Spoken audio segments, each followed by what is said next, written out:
Not. So we have Alan Trout back again. We're going to get an exciting demonstration of sanding the inside of hollow forms. Well, we're going to talk about it anyway. I want to talk about sanding in general. You know, I always tell people hate talking about sanding. They hate sanding, and that's the reason why a lot of people don't do well at sanding. Because sanding is like any other technique. It takes practice, and it takes work, and it takes a little thought.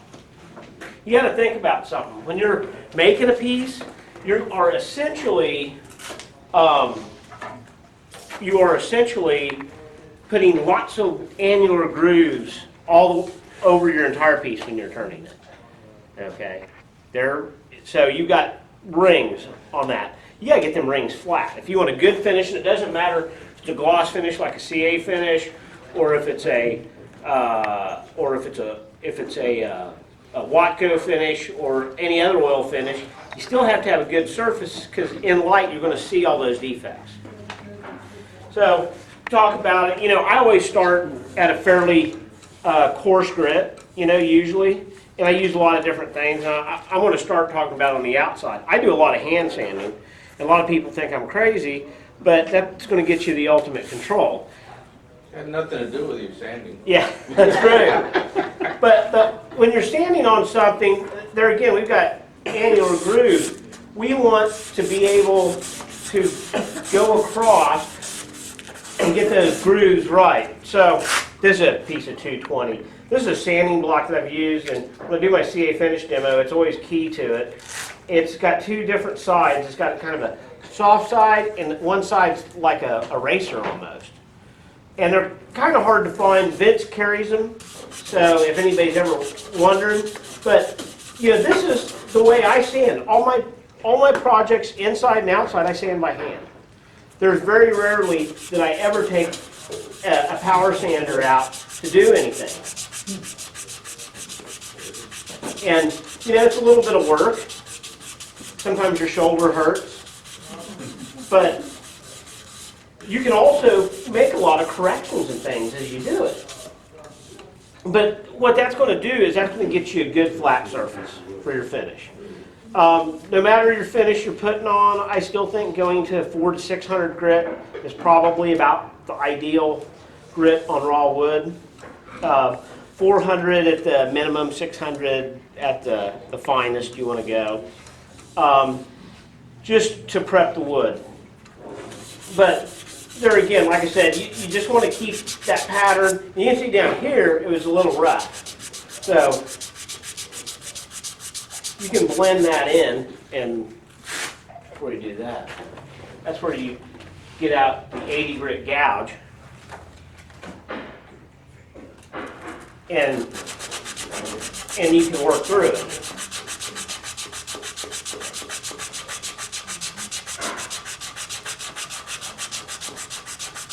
And then you progress through your grits as you go through. But you can see, that was pretty rough. And you can see already. Bottom is not finished yet. No, I know. But I'm just saying that it's a rough area. The other thing I like talking about is, you know, having profiles for different sanding procedures, you know, to get into curves. And these, they sell these here, lots of different, come in a package, and you can just take a piece of paper, go like that, and now you can get in your crevices and get them nice and even as you go around. Where did you get those from? Here. I've had these for, I don't know, 6 or 7 years, maybe longer. And they make those for sanding or for something else? They're for sanding. They're a sanding profile. They have them in, I just brought a few. They have convex, concave, I mean round. Yeah, they got rounds. They have, oh yeah. They have different sizes. Other camera. Oh, other camera. So you're fine. So you got different shapes. And these are, I use these most of the time, this style. They're like $8 or $10 here. They're not very expensive, and they're sure are handy to have. Same thing with this. This is sure handy to have. This is something else. What's that? The flat one. You got, they don't have those here. I got that from Vince Welch. He carries them. The other thing that works good is using these with the different interface pads. This is something else that you don't have to have the flat sanding pad, but you can go in here and do it the same way. And I've had this for years. I got this at Craft Supply, I think.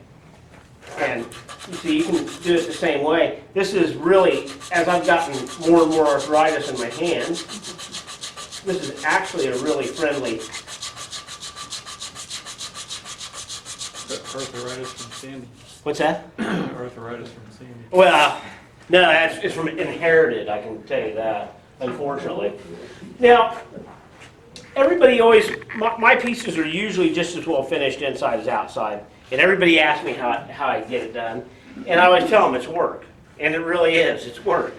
But there's a few techniques. I think it's probably been 8 or 9 years ago that Raul Pena was either here or in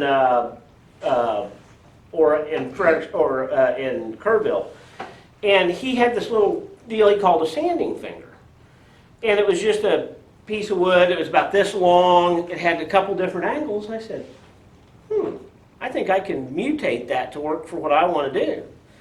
And so I came up with my little sanding sticks, and this is a Velcro pad that you can get, and it's foam backed. You want a little give most of the time. I've got one set up hard, but that's for doing something else too, and I'll talk about that. But this I got from the Sanding Glove. I think you can still buy online from them, and these aren't cheap. It's like a $20 sheet or an $18 sheet. I've got 2 or 3 of them. They come in different thicknesses, but that little bit of give is really important to getting a good finish. It's kind of like using your hand. It's got a little bit of softness, but yet it's still firm. And I got some dies that I just punch out different sizes as I need them. So they work real good. And you can screw them up too, but that's the reason. And then I just glue them on with CA or whatever. This one's about needing to be replaced right now. It's gotten used pretty good. This one is hard, and what I use this for a lot is like if you got a nub in the bottom and you're trying to get rid of the nub, that's what that's for. And it works really well. But this angle is really important, and it makes it work really well. And here, I'm going to pull this off here real quick. Don't need it. What this angle allows you to do is when you're getting inside of here, this angle allows you to keep it flat through the entire arc. So you can sand across those ridges, and you can get all those ridges out. There again, you want to start fairly coarse, like 80s grit. And oftentimes, this one's got a big enough hole. Sometimes I use a whole 3-inch pad, or a lot of times I just cut them. And see, in here I can just go like this. You don't do it rotating? Nope.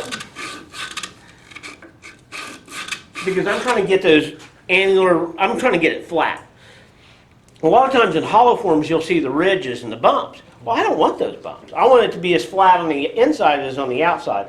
That sounds really crazy, but you know, if you're charging a lot of money for something, I want it to be right, you know? And so I will sit there, sometimes I'll sand 4 or 5 hours on a piece just to get it where it needs to be. But, and so as you work across those annular rings, it will flatten them. And that's the most important thing. There again, for the nub, this is the one time I will turn the machine on. Well, we got that knob we couldn't get rid of.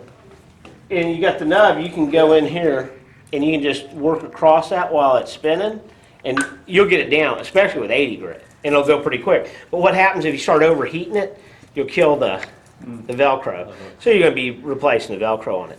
I've had this stick, I know 5 or 6 years at least, maybe longer. So they last forever. This one was just absolute laziness. On my little hollow forms, same thing. On my little hollow forms, I just had to full size down. I didn't feel like sawing it. And then, so I just, oh wow, this is, and it's actually pretty nice having that extended stick. But that's what, it takes a lot of work to get that. But that little angle, all I do is I take it on a belt sander, and you want it kind of convex. You don't want it flat. You want it kind of convex. That way it fits to the form on the inside. So that convex, and I just took it and then I started looking, and actually when you're doing that, you can almost keep it centered so you're not actually ever getting in the way of the opening or hitting on the opening. So it works really well. It's really nice too. This one, they don't have it, or I would use it, is they've got the index pins, and what I'll do is I'll lock mine in different positions, and I will rotate it one direction. So I'll do a quarter of it, rotate it, stop it. Do a quarter of it, rotate it, stop it. And get it till I like the finish at the rougher grit, and then I start progressing down through it. And that's the only way to get them really smooth. Now, you can go in here, and yes, you can take sticks. The problem is, if this gets caught up, you'll get it in the chin, stuff like that. And I have done that. What I'll do a lot of times towards the end is I'll take like a Scotch-Brite pad type deal, I had right here, like one of these, and I'll put on it just to finish smoothing it. Or like if I do put finish on the inside of mine, and I want the finish to be a nice matte finish and nice and smooth and no sand in it or any grit in it, I'll take these and finish it up after it dries. And that works really well as well. But it's just all about technique and working with it. Did you make the backing on that yourself? What's that? The pad? Oh no, this is these you can buy. I know, but you put that belt. No, it came on it. You can buy it that way. Now, of course, hemostats come in handy a lot too. You can use that for holding sandpaper. And you can do everything from rolling it up and using the hemostat. And you can see this one's got glue on it. When I do CA finishes on the insides of my pieces, I'll take my paper towel and I'll roll them up and make a pad, and then I can go, and then I can pull it out as it's running. And I can apply my finish as I go. And then I don't burn myself, and I can get rid of them. Every once in a while the jaws get stuck, but that's easy enough to fix. But so that's what you do there. The key also in sanding is anytime you've got areas that are high areas when you're sanding, and say you've got a finish on there you don't want to burn through, you always do the edges very lightly. Because if you don't do that, you're going to burn through a finish. And then some people will apply sanding sealers. You don't have to. Some finishes like it though. But usually if you apply a sanding sealer, you need to sand it after you seal it too. So it's just a matter of getting the right type of materials and the right technique, and you can do a good job. It just takes work.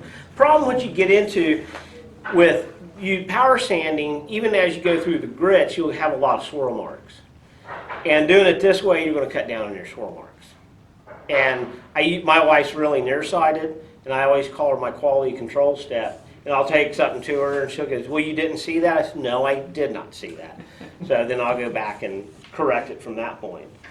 But you can see that was pretty rough just a minute ago, and just working it, you get those annual rings out pretty quickly. And you can make a lot of corrections that way. Alan, because you work mainly with plastics, Yeah. do you see the scratch marks more in the Yes, plastics than you in do. the wood?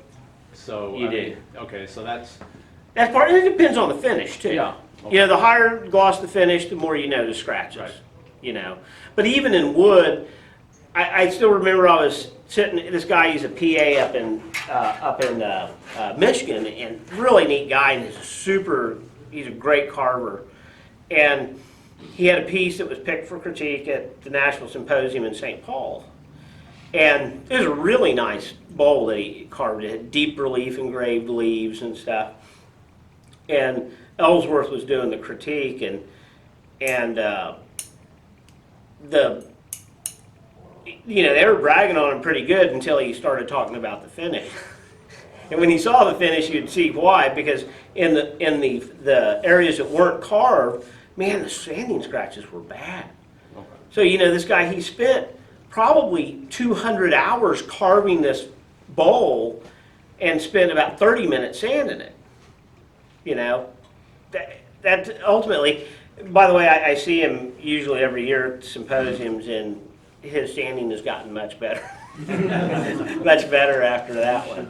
With your plastics though, you go higher than 6? Well, when I before I put a finish on I go to about 600. Oh, is it? Mm-hmm. Yeah.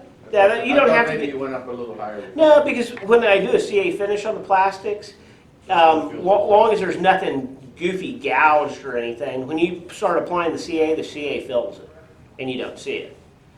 So you're not so bad. Same way with wood, any finish you put on will seal it, or it'll raise the grain, one of the two. If it raises the grain, you got to knock it back down. There again, sanding sealer. But yeah, it's 600 grit's plenty. Now, when on the final finishing stuff, I always go to a 4000 Abralon is my favorite, which is it's a foam backed screed pad. And that, I take it, it's almost polished by the time before I start polishing it. And that will get all your sanding scratches out. And it works really well. And even the pads last, I've got some of that paper I've had for, I know 5 or 6 years. Don't you wet sand with it?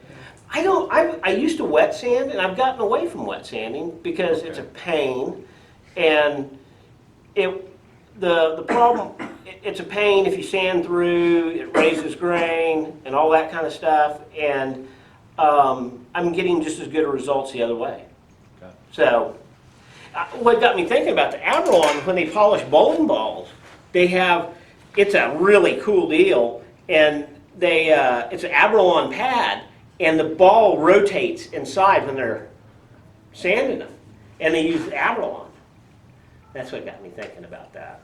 So, and I started using it, and it worked really well. But yeah, like I said, it's just a matter of, we can see. Oh, it's not going to break it. Now, oh, by the way, the balls, these are craft balls that you buy at. We thought you turned them. No, I wasn't. I went and bought a bunch of them. I That's what didn't think so. We're gonna try to. These I used to shoot at a shoot every year in Houston. It was called the Blue Goose, and he'd fly in king crab, and it was all you could eat king crab. So you basically ate 5 or 6 pounds of king crab when you sat down. And anybody that's eaten much crab, nutcrackers aren't what you use scissors. Yeah. And I forgot my scissors, so I bought these at like a Kroger one night, and so I still use them for sandpaper. I ate a lot of crab with those scissors, though. But, I'll just go like this. And it doesn't have to be perfect. Is that a wood ball or? Yeah, it's a wood ball. Rubber? Yeah, it's wood. But it's got the pad. Yeah, this has just got a straight Velcro on it. Yeah. And like I said, I did this kind of hard, and I think this one's burned up from the last one I did. It's not tough. Oh, it's. Powers wrapped around it. Oh, yeah. Here, I'll turn it. For the plug. Oh, we got a plug. Perfect. Sure, Robert was around there and spin it for you. Yes. Kirk already suggested that. Oh, there we go.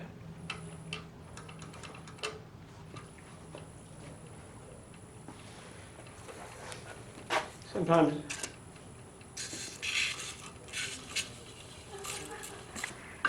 Yep, it's still on there. It'll work. That's a pretty good nib in the bottom there. We couldn't get it out. It was just, Technique. You try with a scraper? huh? Technique. You right in the center, get underneath it, and go poof. Well, This is I was learning how to use that rig anyway. Don't pick on Philip, come on now. Hey, I don't mind it as long as it's. Okay, well then, I yeah. wouldn't bring my Big flashlight. one, The other thing is, and I should have, I've bought them in the years past. There's a little, you can get them at Harbor Freight. They have the little bendable wand flashlights with a little LED on it. That's your best friend, and those work great. Matter of fact, John Jordan sells those for about twice with. Harbor Freight for $4. Yeah, Get 3 of them. Yeah, I think he charged like $16 for them. Same ones, exactly. Buy them at Harbor Freight. Yeah, he buys them at Harbor Freight. Yeah, but you buy John Jordan's name. Well, John's good. Gets everyone in town. Yeah, that's a pretty good nib. I can get it out of there, but I might be here for a while. But anyway, that's, I got the idea. Yeah. I'll go home and do 80 all the way, get rid of that. yeah. 3 dozen It's more visual than no one is gonna be able to touch it. But Well, no. You can see it. You know, yeah, when you can see it, and that's kind of I've started doing a lot of more open forms, and some of my big pieces that I do, I'll even take, see, this has got a nice soft side to it, and when I'm doing those big open forms, and you know, they're fairly round, I actually literally just take this inside and just start sanding on them until they're right, you know. And you could, you know, sometimes I'll have six or 7 hours in a finish on a piece. You know, sometimes that's really not I mean, when I've got, you know, 100 hours in a piece, 6 or 7 hours to finish it, it's not a big deal. You know, it's not fun, but you know, in a lot of ways, I mean, that's getting it to the finished point, and that's the excitement. You know, making a blank on my acorn cap pieces or something, and just fitting up acorn caps for hours on end. That's not fun. I can tell you. That's what got me drinking Bored me again. to death when I came. What do you to mean again? But Yeah. You never stopped. No, I did for many years. But you had to do something while you're doing that. Must have been before he joined his club, right? Yeah. You quit. But yeah, so you just, and like even with this, with that soft edge, you can come in here like this and get that.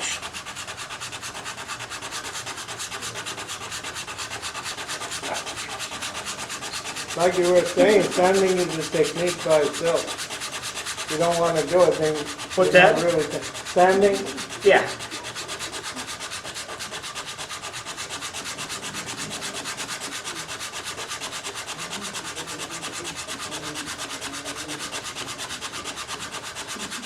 You don't use sanding sealer? I don't. But most of my finishes are usually pretty Well, self-sealing. it ruins the paper, I've noticed. Well, it will. You know, the thing is, you got to let the finish dry completely, or it's going to clog the paper. If you don't let it dry, it's not gonna cut, it's No. just gonna Gum up in it. gum up. So, but the Abronet's good about that too. You know, I like the Merca products. They're awesome for sanding. You know, some of them don't last as long. It just depends. The Abronet, I find, lasts pretty well. And it also, especially if you're on something that clogs like you're sanding a finish, you can blow it out easily. And that's the big advantage there. Problem with the Abernet on a orbital sander, it wears out the pad. It does wear out the pad. But when your orbital sander's this, it's not so bad.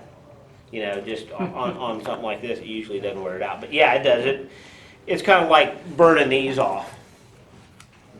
But you know, matter of fact, I get a lot of uses out of these, but I just usually peel that back off and cut a new one. You insert that shaft in the ball. Yeah, I drilled it on the drill press. It had a little indentation there, and glued it in with CA. They've never come off. This is just cheap. You know, this is a poplar dowel or something. I usually, like when I use dowels for making my blanks and stuff, I always use oak because they're a lot stronger. But these seem to flex well. I've never broke one. When I'm really sanding hard, I'm really putting a lot of force in them.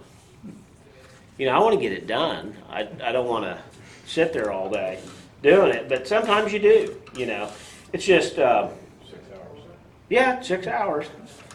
You can do it. It just, the other thing is, you know, you want to wear good lung protection whenever you're doing it. Some woods are toxic.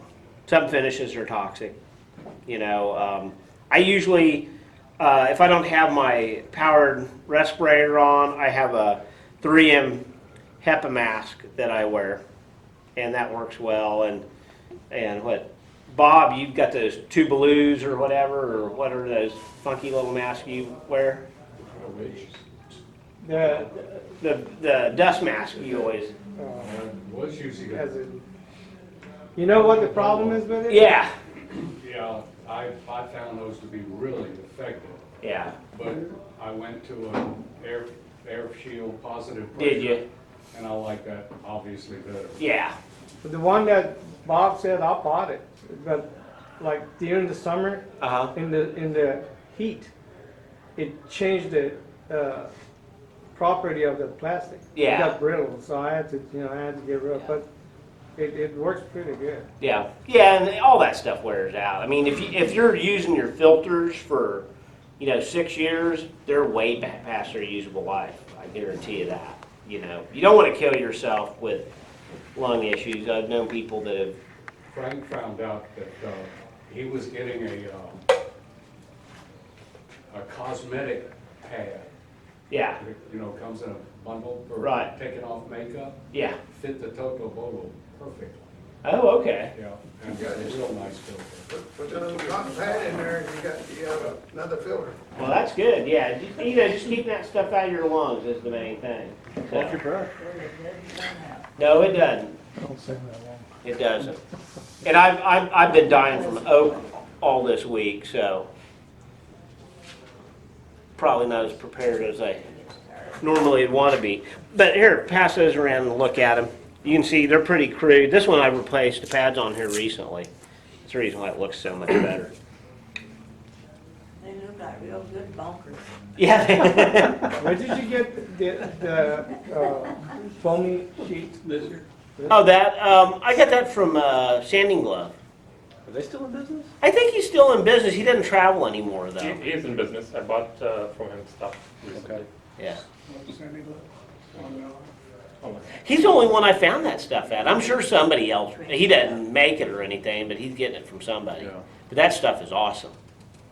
I wonder if the foam place downtown has I don't stuff know. like Or if you can get the Yeah. foam, then the Velcro part of it, you can get it from Queenspur. It comes in Yeah. $8. I don't know, Klingspur might even have this. I don't Oh, know. I don't know, but I know I bought that sheet to make my own. Like I said, these were backup like pad. $15 or $18. They're not cheap. You could buy the Velcro, the hook part, and then glue it onto some. I've done that. foam It doesn't work as Doesn't well work as well? this. Mhm. Okay. That's the reason for the first ones I did, I just bought the Velcro and put foam on it, and this stuff works way better. That one is commercially glued together. Yeah, and it's got the right density. That's the thing. It's got that finger density, like when you're hand sanding. And that's what I like. But the key is the angle on that ball and having a convex face, because that follows the curves on that stuff. So, What do you figure that angle, 45? yeah, probably 35 to 45, something like that. Straight to get rid of the knob.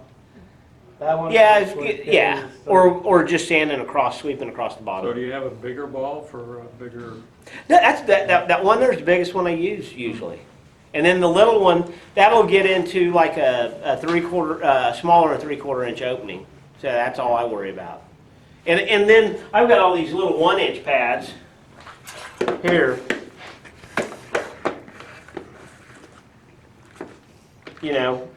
They're pre-cut. Velcro? Yeah, they're Velcro. They work pretty good. They don't have them down to 80, so I cut my own 80s, and I even saved some of them. You see, that's been used. So Where do you get the 1-inchers, Woodturners? I think I got that. I think I Vince got sells these them. from. That Vince. Vince has. I think Vince. I got those from Vince too. What's Vince's? Vince's Wooden Wonders. This is wooden one. Wood, What's that? wood wonders, isn't it? Yeah, Vince's Wooden Wonders. I think. You can find them online. He's out. Where is he? He's out in North Carolina now, I think. I don't know where. Yeah, he's right on the Tennessee border. And I think he said last year that they had moved just across the border, but if I remember correct, he still uses a Tennessee address. Oh, does he? Okay. And if you Everybody's moving. and if you do use hemostats with a lathe running, don't stick your fingers in the holes. No, because That- you do it like this. That way you can let go really quickly. It's just like, the sanding glove always, that's what he did. He sold the sanding glove. And it says don't use with the lathe running. Because that glove gets caught up. It's like having a watch on. Usually when I don't ever have rings or watches on because I've seen some ugly things happen. People lose fingers. I saw a picture of a guy that got his hand caught in a lathe with a watch on, and it ripped his hand off, basically. They reattached it. It never worked right. Watch. No, I had this guy, and I call this bad karma. The guy was a jerk, but he was, Homeless man. no, he wasn't homeless. He was, He was after that. anyway, his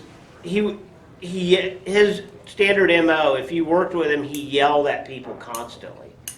And he was an old Navy guy, and Hey. anyway, so I think he was a lieutenant commander when he retired. Maybe it was a Anyway, so he's a world champion skeet shooter. That'd probably get it too close. Anyway, so he was yelling at this guy, and he was working on a skid steer, and he was yelling at him to lower the bucket, lower the bucket. The guy lowered the bucket, and he had a Rolex Submariner on, and it pitched through his hand and his Submariner. It's Oh, my gone. gosh. Left hand. So, and like I said, that was karma. He probably deserved it after yelling at that guy like that. I hate to talk like that, but gosh, dog. Do some ugly Probably stuff. the other guy was gypsy. I think that the other guy was smiling probably as he did it. But yeah, so, safety on these things. When old, what's her name's ex-husband liked to kill himself. Oh, Doug. Yeah, Doug Griffin. yeah, Doug Griffin. I mean, he had a bowl that he should never had on a lathe. He had it chucked right through a crack, and he split it, and he was turning it too fast, and it took his head off. Took half of his face. Yeah, it took half of his face off. Well, he was lucky because when I finally saw him, he said that I know all these plastic surgeons. Oh yeah. They got to him quick, so Yeah. he got lucky on that He one. doesn't even look the same anymore. No, He doesn't. But the matter was that within 3 weeks he had 15, 16 reconstructive surgery. yeah, but I mean, Talk to it. that was an entirely preventable accident. And how well he That- stays. I don't think he'd even touch the chisel to it. I don't know. He had pre-turned it and then set it aside for 3 or 4 months. Then Yeah. when he chucked it back up, it had that crack. It was a branch. It was Ingrowth. it was a bark inclusion is what it was. Yeah, but So when he but the way squeezed down but the way the chuck on it, it way the just tendon popped it was, open. it had the crack went back into the tendon like That's that. right. And the more he tightened the chuck jaw, The widened it. the more it widened out. So anyway, but I mean, it was unfortunate, but It it was- happened. But it didn't come off the lathe, hit him straight. No, it ricocheted off the wall. He was running it, walked across to get something, came back, that thing came off and hit the concrete and bounced back to his face. Yeah, I don't know. I think it probably just hit him in the He head. doesn't remember. He doesn't remember. Well, that's what. Having cut off part of a finger, I can tell you stupid things happen. And remember, he used to give demos on safety, honestly. Yeah, Well, he's an expert at it now. yeah, now. Well, any particular questions you got on sanding? No, I was hoping you would give me a break. I wonder if you've got one brand of sandpaper that seems to work better for you, that cuts better? Like I was saying, I use Vince's stuff, but I like the Abranet and the Abralon are two of my favorites. His Mylar back stuff. The key with all these papers is you don't overheat them. The minute you overheat them, they're useless. And that's what a lot of people don't understand. They say, well, it's not sanded right. It's because You're either spinning stuff too fast or overheating it. And when you do that, it's useless. You know, a lot of them you can wash out. You can wash the Abranet out. You can wash this stuff off. If you do overheat it, it melts it. It is Yeah. worthless. Have you ever tried the like double power sanding where you've got the lathe on, then you have a Oh yeah. power? Yeah. How well does that work? Well, that's the problem. You're still, if you were just doing it to clean up some really bad tool work or whatever, it's fine. But at some point in time, you're going to have to switch to hand sanding to get it to where it needs to be. That's the main thing. You know, you can power sand to a point, but at some point, you've got to switch to hand sanding to get the finish the way you want it. That's just my personal opinion. Okay. I found that sheet rock sanding cloth works really well in the 220 range. Yeah. And that's what essentially Abranet is that. You get less concentric Rings. rings with Yes. that. Yeah. You can do it still like you're doing, Mhm. which is the most effective. Right. Or turn it really slow Mhm. and use that sanding cloth, and it breathes. Yeah. Like the other. The Abranet. The Mhm. Abranet does. Yeah.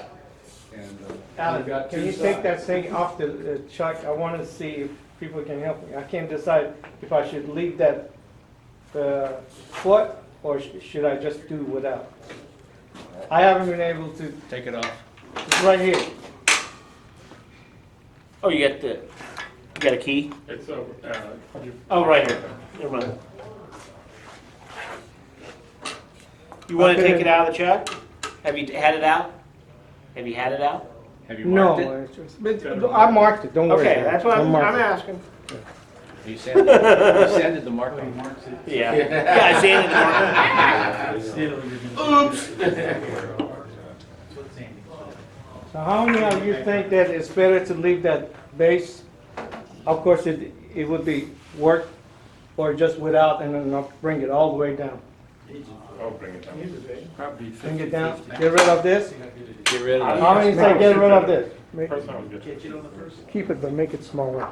Oh, yeah, this got kind of got chipped. So it would be smaller, it would be way smaller.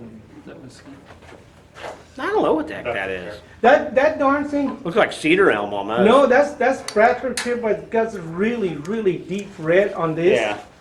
Because I put some mineral spirits to see how it is. I'm gonna fill those with turquoise. All of those is gonna come out. And of course, like I said, when I'm using that other pad, you got different grades of interface that you can use. You can use rounded edge. That'll help you get into those tight spots. When I'm using the Abralon, I often use this really foamy pad because I want it to wrap around the arc, and then I will actually use the Abralon almost like a random orbit as I do that. But that's when you're polishing essentially. So, but those are awesome. Here, you can pass that around too. Gordon had that, he let Then me after you play with it. I sand liked it. and cut the piece off, you buff? Sometimes I don't have to. It just depends on the piece. And some Do they some still pieces sell polish that out thing? better, huh? Do they still sell that thing? I think so. Because Gordon had it too, he let me hold it, I liked it, you don't crunch your fingers. No, it works really good. The other guy that has standing is that Woodturners. Wonders. Ken Rizzo Yeah, has Ken. the Yeah. same He's story. got some stuff too that's Yeah. a little different than Vince's. Yeah. The round stuff? Yeah, he's got- It's- He only has What's that? 3 inch. Ken or he Rizzo? had- Or- Yeah, race side. Well, you have a Is he two the one that inch. sells CBN wheels also? Yeah, yeah, Sandy. Yeah, he does. Well, it helps not to do just, He has 2-inch and 3-inch. Well, Sandy he did. must have been out of the twos when he sent me mine, because I got 2 3s, and he said, just cut it down. Only guy I don't ever buy from is Peachtree. He works on. The Peachtree Now, guy. he has a different than Abranet, it's a different, different brand, but it works I pretty buy a lot well. online with Peachtree. that has been handled a lot. It has your body oil on it. Yes, it's been well used. A lot of sweat on Yeah, that one. Palm oil? yeah, palm oil, literally. Well, I know that wasn't the most exciting thing. All right. Any more Thank you very questions? much. All right, thank you all. That's about right timing.